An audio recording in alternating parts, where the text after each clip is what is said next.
Isang malaya at mapagpalayang araw sa ating lahat, klase. Tayong muling nagbabalik sa Araling Panlipunan Baitang 10, mga kontemporanyong issue. At sa araw na ito, ang ating bibigyan ng diin ay patungkol sa mga gawaing pampolitika o tinatawag sa Ingles bilang political socialization. Bakit nga ba mahalaga na makisangkot tayo bilang mga mamamayan sa mga gawaing pampolitika ng ating bansa? Ano-ano ang maaari nating maitulong upang magkaroon ng partisipasyon sa mga gawaing pampolitika? At ano ang maaari nating gawin upang mapabuti ang ating pakikisama o ang ating mga gawain na may kaugnayan sa gawaing pampolitika? Halika't alamin natin ang lahat ng ito. Ngunit bago ang lahat, alamin muna natin ang mga layunin na dapat nating matamo matapos ang ating talakayan. Ang una ay naipaliliwanag ang gawaing pampolitika, gayon din ang iba't ibang antas ng pakikilahok sa politika. Aalamin natin ang tatlong antas ng pakikilahok sa politika at suriin natin kung saang antas tayo napabibilang. Ikalawa, nasusuri rin natin ang positibo at negatibong epekto ng mga antas ng gawaing pampolitika. Ikatlo, napahalagahan ang kooperasyon ng mamamayan at pamahalaan sa maunlad na bukas ng ating bayan. Alam natin na mahalaga ang pakikiisa at pagtutulungan dahil sa pamamagitan nito ay matatamo natin ang naisin ng bawat isa at ang kabutihang panlahat. At ang panghuli ay nakapagbibigay ng mga halimbawa ng pakikilahok sa gawaing pampolitika. Bilang pagsisimula ng ating gawain, maglaro muna tayo ng Power in Poem na kung saan ako'y magbibigay ng mga tula o mga kuha o sipi mula sa mga napiling tula at kailangang buuhin ninyo ang tula. Narito ang una. Itaas ang iyong noong aliwalas, mutyang blank, sa iyong paglakad. Ang bigay ng Diyos sa tanging liwanag ay pagitawain mo pag-asa ng blank. Pagkatapos na maibigay ang kasagutan, ibigay rin ninyo ang pamagat ng tula. Magaling ang tulang ito'y mula sa kabataang Pilipino. At ang nawawalang mga salita ay mutyang kabataan ay pagitawain mo pag-asa ng bukas. Ikalawa, avoid loud and aggressive blank.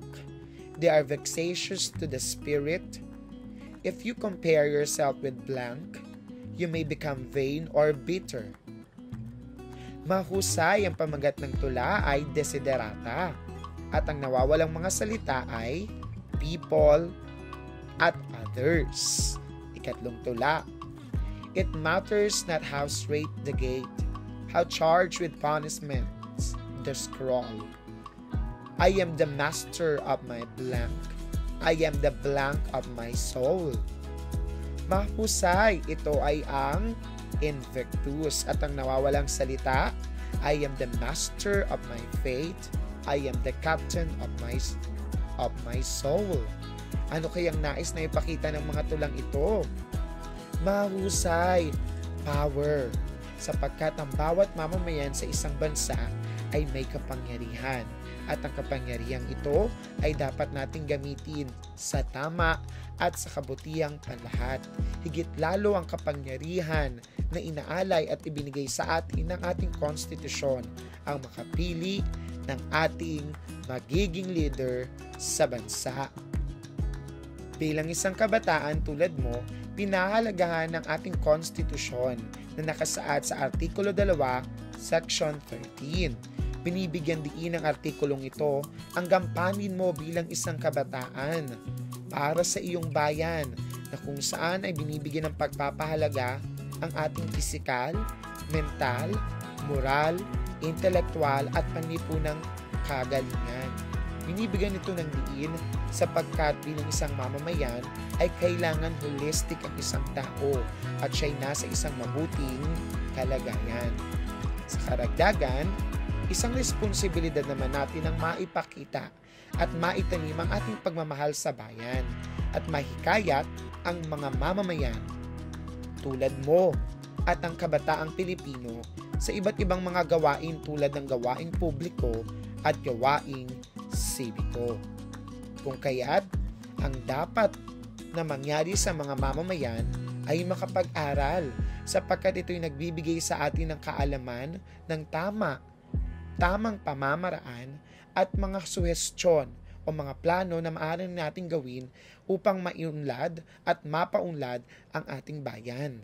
Hindi lamang ang buhay ng ating mamamayan, kundi ang buhay ng ating buong mundo. Kung kaya't sa edad na 18, kailangan na nating ibigay ang ating partisipasyon sa mga gawaing pampolitika. Ngunit ano nga ba ang gawaing pampolitika? Ito ay yung tumutukoy sa pakikilahok, pakikialam ng mga mamamayan sa isang bansa o sa isang pamahalaan.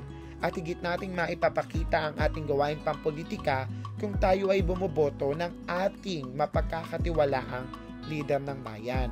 Bagamat kahit hindi ka pa nasa edad ng pagboto, ay maaari mong maipakita ang iyong pakikilahok sa pamamagitan ng pakikinig ng mga balita, sa pag-alam sa mga kaganapan ng ating bansa, gayon din sa pagtukoy sa mga karapat-dapat ng mga lider ng ating bansa. Ilan sa mga gawaing pampolitika ay ang mga sumusunod. Una ay ang pagboto ng tama. Ikalawa, pakikinig sa mga talumpating pampolitika na may kinalaman sa kanilang mga plataporma, plano na kanilang gagawin kapag sila ay nahalal sa isang posisyon. Nariyan din ang pakikibahagi sa mga talakayang pampolitika. Maari nating maipakita ang ating kooperasyon kung tayo'y nakikibahagi na ipapahayag natin ang ating mga opinyon.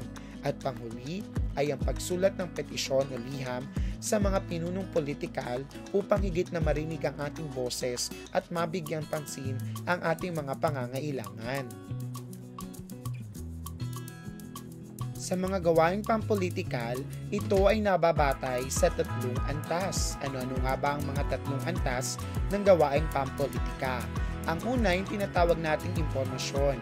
Pag sinabi nating impormasyon, ito ay ang pagbabahagi, paglatad, pag-alam sa mga kaganapang nagaganap sa ating politika na maaring maipahayag sa pamamagitan una ng social media, ikalawa maari ng telebisyon, radyo, at ikatlo ay maari sa pamamagitan ng pahayagan o newspaper.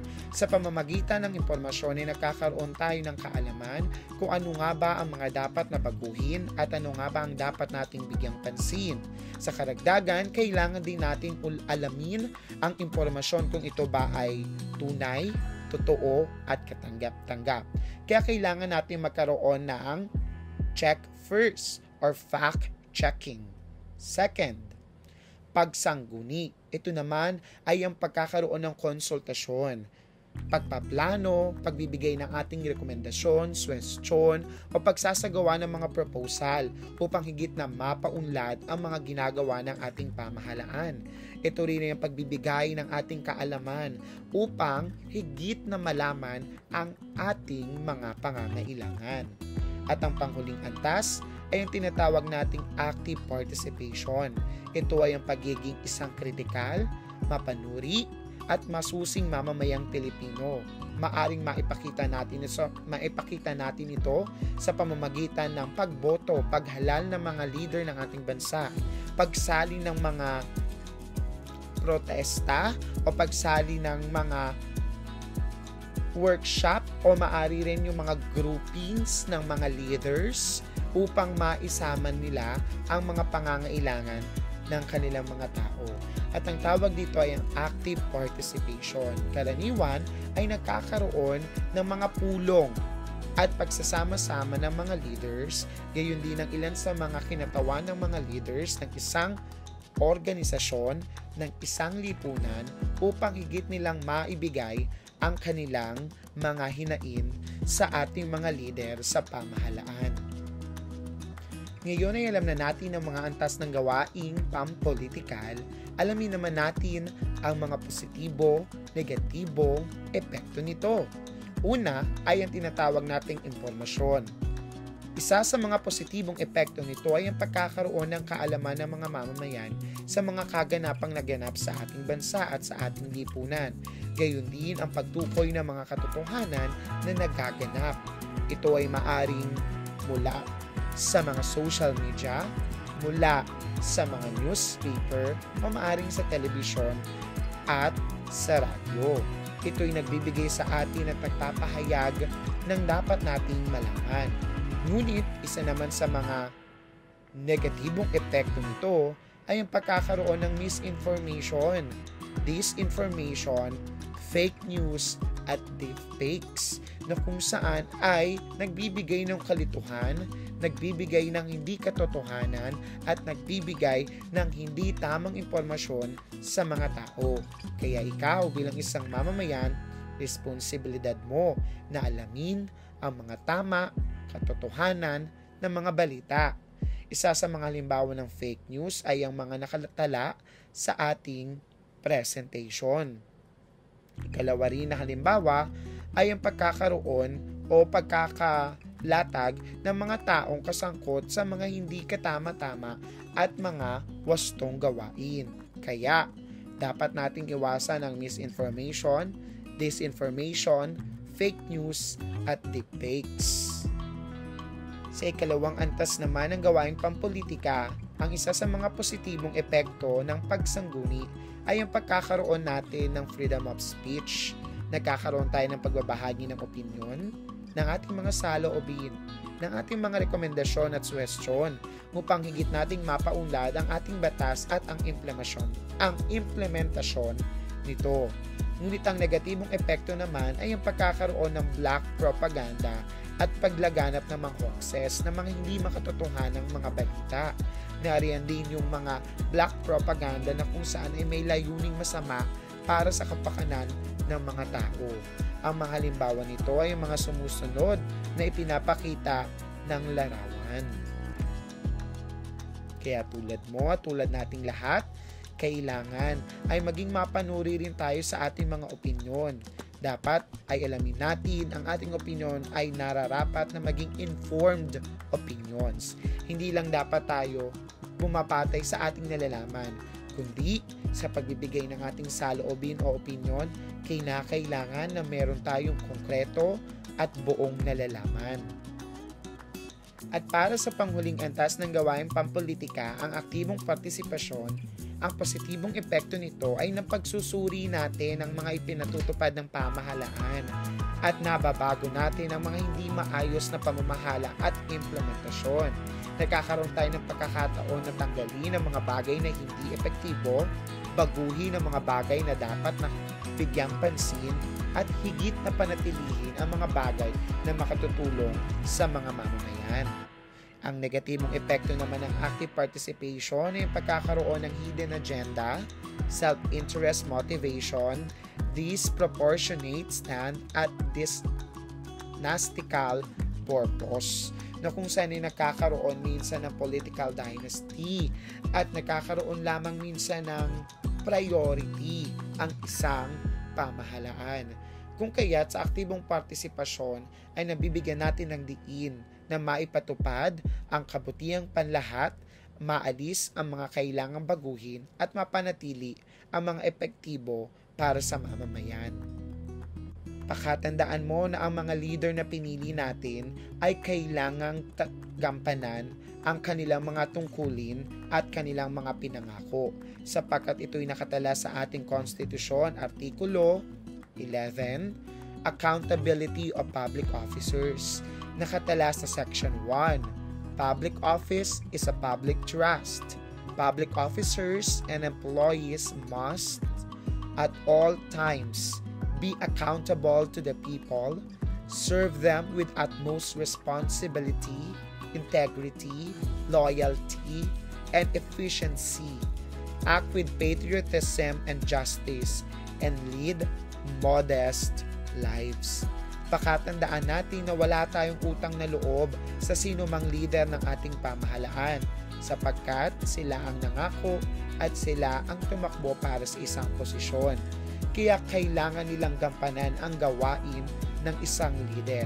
Kailangan na maging tapat, kailangan na magkaroon ng integridad at kailangan maging responsable sa pangangailangan ng mga mamamayan. Ngunit sa kabilang banda, hindi dapat natin iasa na lamang ang lahat ng bagay sa ating pamahalaan. Kinakailangan ang matinding kooperasyon ng pamahalaan at ng mamamayan na tulad mo upang higit nating matamo ang ating layunin sa buhay at sa ating lipunan.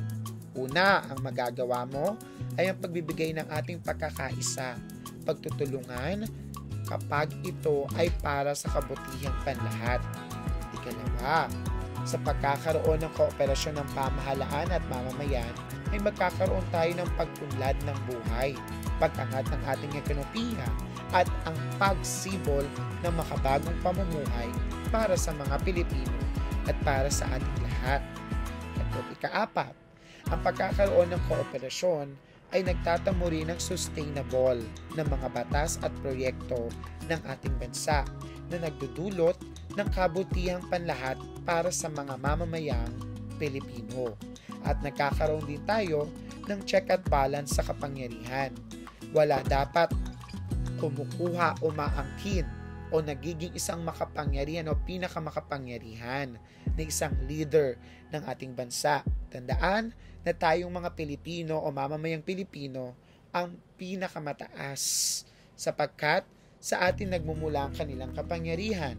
Kung kaya't responsibilidad natin na suriin ang pagkakaroon ng check at balance sa ating pamahalaan. Tandaan natin, we rise by lifting others. Kapag tayo ay marunong na makisama, marunong na makipagtulungan, at naibibigay natin ng kooperasyon, ito'y pagpapakita ng pag-angat ng buhay mo, buhay niya, buhay nating lahat upang magkaroon ng mas maunlad na buhay at pamumuhay. Hanggang sa muli klase, paalam! At para sa mas maraming kaalaman, narito ang mga sanggunian upang higit na mapalalim ang inyong nalalaman. Hanggang sa muli!